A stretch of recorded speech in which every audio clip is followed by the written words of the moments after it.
गुरुदेव दत्त. श्री स्वामी समर्थ. नमस्कार प्रिय भक्तान. आजचा दिवस खूप खास आहे तुमच्यासाठी. तुम्ही आतापर्यंत खूप काही देवाकडे मागितले, पण तरीही तुमच्या इच्छा पूर्ण राहिल्या असतील. तुम्हाला वाटत असेल आता चिंता करण्याची गरज नाही. आज तुम्हाला एक मंत्र सांगतोय, जो मंत्र तुमचे नशीब बदलून टाकेल. हा मंत्र तुम्हाला लाखो रुपयाच्या शक्तीपेक्षा अधिक ऊर्जा देऊन जाईल. पण या मंत्राबाबत एकच अट आहे, हा मंत्र शेवटपर्यंत ऐकला गेला पाहिजे. दत्तगुरूंचा हा मंत्र हजारो लोकांतून फक्त निवडक लोकांपर्यंत पोचतो. हा मंत्र तुम्हाला मिळतोय कारण तुम्ही दत्तगुरूंकडे निवडले गेले आहात. मंत्रातील हे शब्द फक्त शब्द नाही, तर यामध्ये ब्रह्मवाक्य आहे. हे ऐकताच तुम्हाला तुमच्या आयुष्यात परिवर्तन घडवून आणेल. आता तुमच्या कष्टाचे दिवस संपणार आहेत आणि चमत्काराचे दिवस सुरू होणार आहेत. या मंत्रातील प्रत्येक अक्षर दत्तगुरूंच्या चरणातून वाहून आलेले आहे. वरदान आहे. तुमच्याबद्दल नशिबाचे दारे आता उघडणार आहेत. आतापर्यंत ज्या लोकांनी तुमच्या मेहनतीची किंमत नव्हती, ते तुम्हाला मान सन्मान देऊ लागतील.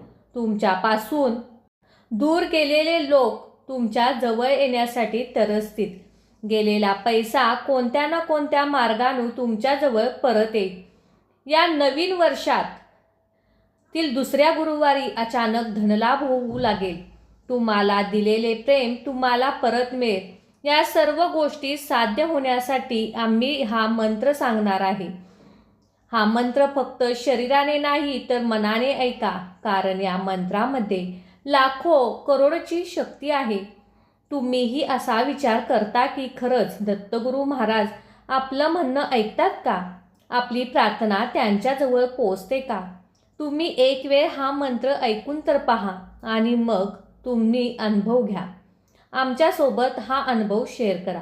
दत्तगुरूंच्या चमत्कारिक शक्तीवर विश्वास ठेवत असेल तर कमेंटमध्ये श्री गुरुदेव दत्त टाईप करा. आपल्या चॅनेलला सबस्क्राईब करा. प्रिय भक्तांनो, आता तुमच्या रिकाम्या हातात चमत्कार येणार आहे. तुम्ही हा मंत्र शेवटपर्यंत ऐका, कारण प्रत्येक क्षणात दत्तगुरूंचे वरदान तुमच्यापर्यंत पोचणार आहे. तुमचा व्यवसाय अडकलेला आहे, नोकरी मिळत नाही, कर्ज वाढत चाललेले आहे. मग आता विचार करू नका. शेवटची 40 मिनिटे हा मंत्र ऐका.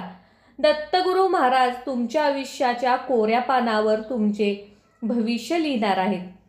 ज्यांनी हा मंत्र अर्धवट ऐकला त्यांना त्याचा परिणाम जाणवणार नाही, पण जे लोक संपूर्णपणे हा व्हिडिओ ऐकतील, हा मंत्र जप करतील, त्यांना नक्कीच त्यांच्या आयुष्यात चमत्कार पाहायला मिळेल. हा मंत्र तुम्ही शेवटपर्यंत ऐकला तर तुमच्या घरात नक्कीच पैसा नाही तर समाधान, शांती, सुख येणार आहे.